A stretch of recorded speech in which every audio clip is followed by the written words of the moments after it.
हूँ निकम्मी सरकार को बदलो, दूसरी सरकार लाओ ताकि जो भ्रष्टाचारियों के खिलाफ कुछ कार्रवाई हो सके। स्टूडेंट को पढ़ाई छोड़कर अपने अपने प्रोटेस्ट पर उतरना पड़ रहा है, तो इसका मतलब ये है कि सरकार कितनी निष्ठापूर्ण कृत्य करते हुए अपने विद्यार्थियों को भी एक सुलभ न्याय नहीं दिला पा रही है। वह विद्यार्थी अपनी शिक्षा के छोड़कर इस सब कामों में लगते हैं, तो मतलब ये है कि देश किसी ना किसी गलत हाथों में है।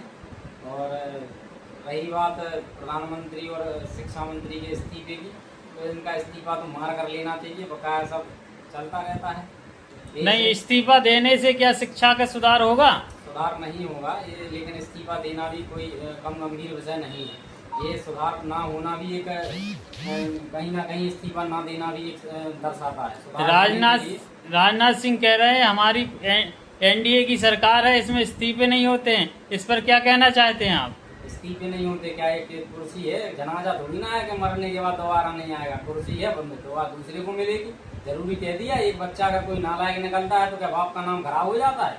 अगर आपकी सरकार में इस्तीफा नहीं होता है तो इसका मतलब ये है कि आप चोरों को बिठाल के वॉशिंग मशीन वाला करता आपका सही है। तो आप किसको वोट करना चाहते हैं? किस सरकार को लाना चाहते हैं जिससे शिक्षा का विकास हो, रोजगार हो? मैं राहुल गांधी का जो कमबैक है उससे अत्यधिक प्रसन्नचित्त हूँ।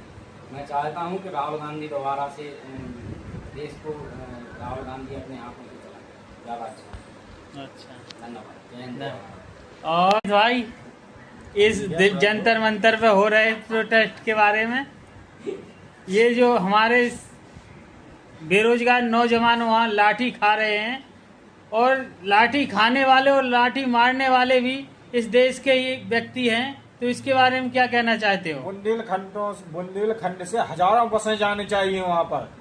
जो पुलिस ने वहाँ लाठियाँ बरसाई हैं वो यहाँ बुंदेलखंड है ऐसा ही, मतलब वो जगह है जहाँ से दिल्ली की सरकार हिला सकती है। कहिए क्या? नामर्दों के प्रदेश बुंदेलखंड से भी कुछ मर्दों को जाना चाहिए। यहाँ पर नामर्दों की संख्या ज्यादा है, यहाँ पर हिजड़े रहते हैं, और जो नरेंद्र मोदी के गुलाम लोग हैं उन लोगों को इस चीज़ का एहसास होना चाहिए। यहाँ से लोगों को जाना चाहिए ताकि उन्हें पता चले कि बुंदेलखंड की सारी सीटें अब की बार उनके हाथ में नहीं है। तब वो भय के कारण उसका इस्तीफा देंगे। तथाकथित नालायक व्यक्ति को ये नहीं पता है कि एक बच्चा जब पढ़ता है और बढ़ता है, धीरे धीरे करके आगे जाता है, तो उसमें उसके पिता की जमा पूंजी पूरी खर्च होती है। बच्चे किस प्रकार अपने आप को साबित करने के लिए वहाँ पर लाठी डंडे खा रहे हैं। खैर उन बच्चों का तारीफ है कि वहाँ पर तक पहुँचे, उनका जुनून है वहाँ तक पहुँचे। ये जेन जेड है, याद रहे। मोदी जी कृपया इसे आप नकार